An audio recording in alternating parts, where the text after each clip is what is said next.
Aqui é o professor Tiago e hoje nós vamos estudar estatística. Vamos começar com os termos de uma pesquisa estatística. Para começar, vamos ver alguns exemplos de pesquisa das atividades humanas, as atividades que estão aí cercando nossas vidas. Para começar, temos aqui pesquisa de mercado consumidor. Quando as empresas elas lançam uma pesquisa para saber as preferências dos consumidores sobre determinado produto. Aí ela vai produzir esses produtos conforme essas preferências.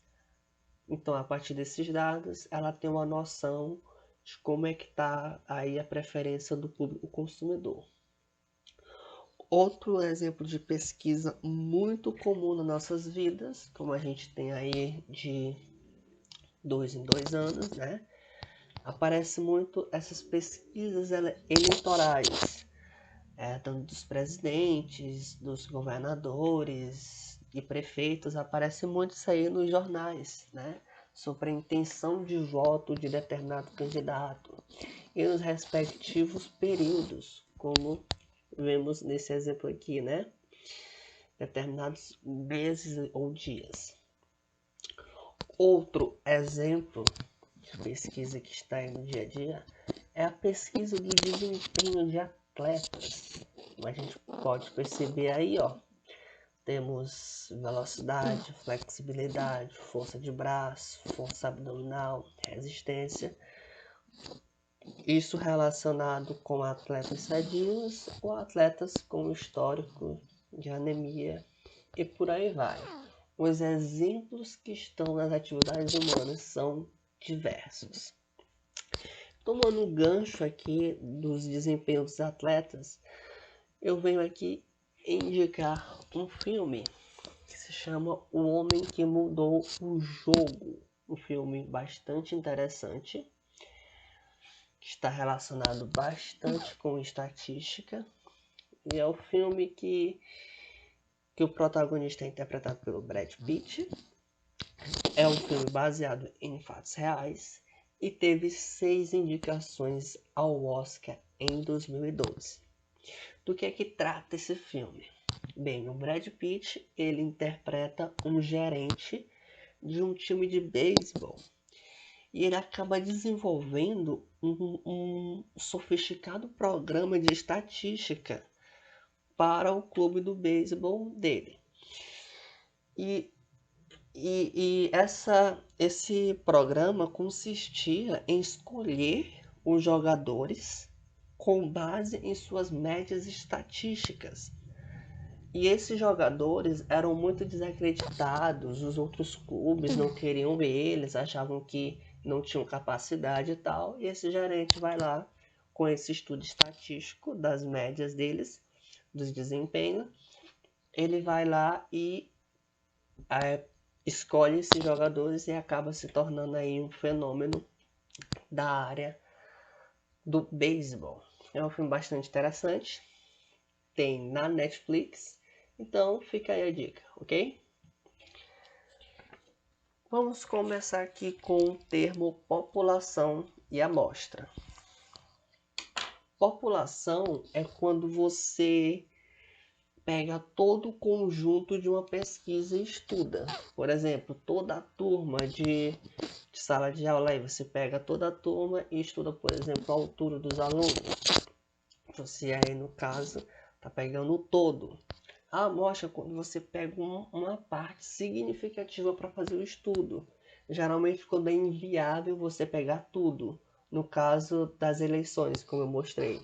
Você pega só uma parte e faz o estudo. A população também pode ser chamada de universo estatístico, é representado pela letra U e a amostra pela letra A. E como percebemos, a amostra ela está dentro do universo estatístico. Outro termo é o indivíduo ou objeto. O nome é bem sugestivo. São os elementos que compõem a amostra, Todos os elementos ali. Se eu for pegar, por exemplo, uma escola, estudar, por exemplo, a altura dos alunos, os elementos aí seriam os alunos. Temos a variável.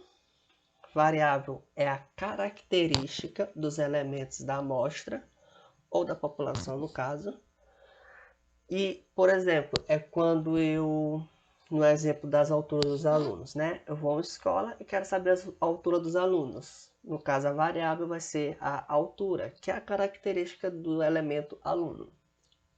E ela é dividida entre qualitativa e quantitativa. O nome é bem sugestivo, novamente. Qualitativa, quando a variável ela indica uma qualidade, um atributo, e quantitativa quando a variável indica números. Eles também são divididos. A qualitativa é dividida em ordinal e nominal.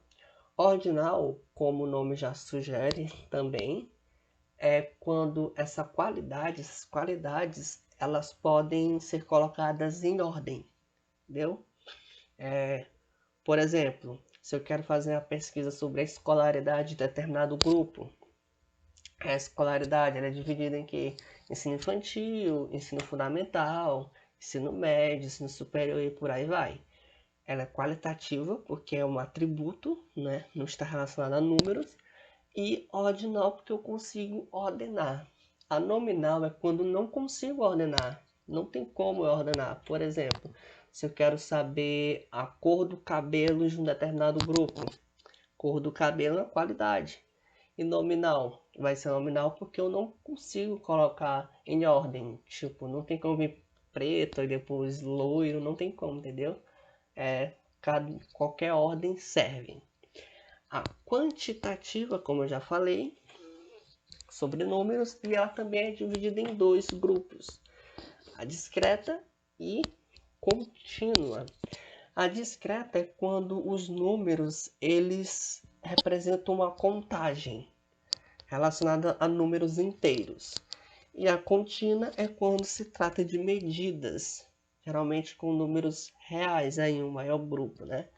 Exemplos de discreta, por exemplo, se eu for pesquisar o número de filhos de um determinado casal, ou se eu for pesquisar um número de pessoas que frequentam determinado lugar, entendeu? Ou seja, vai estar relacionado com contagem, vai estar ali os números inteiros. Já a contínua, relacionada mais a medidas, por exemplo, a altura, o peso, tempo, ok? Outro termo é a frequência. Temos também a frequência absoluta. Então, temos também a frequência relativa. Essa aqui é a frequência absoluta. Para explicar o que é a frequência absoluta, vai ser por meio de um exemplo que fica melhor. Por exemplo, a pesquisa sobre o gênero musical preferido de um grupo de 10 amigos. 10 amigos é a amostra e o gênero musical é a variável. Nesse caso, variável qualitativa. Qualitativa o quê? Nominal, porque eu não consigo colocar em ordem. Aí eu vejo lá que cada um aqui tem o seu gênero musical preferido. A frequência absoluta vai ser quando eu observo quando cada um aparece, a quantidade de vezes que cada um aparece. Por exemplo, nesse conjunto, por exemplo, o forró apareceu 4 vezes, o rock apareceu 3 vezes, o hip hop 2, o reggae 1. Isso é a frequência absoluta. É o pegar quantas vezes apareceu cada variável. Beleza? Pois bem, pessoal, na próxima aula vamos ver frequência relativa. Muito obrigado pela atenção, bons estudos e até a próxima.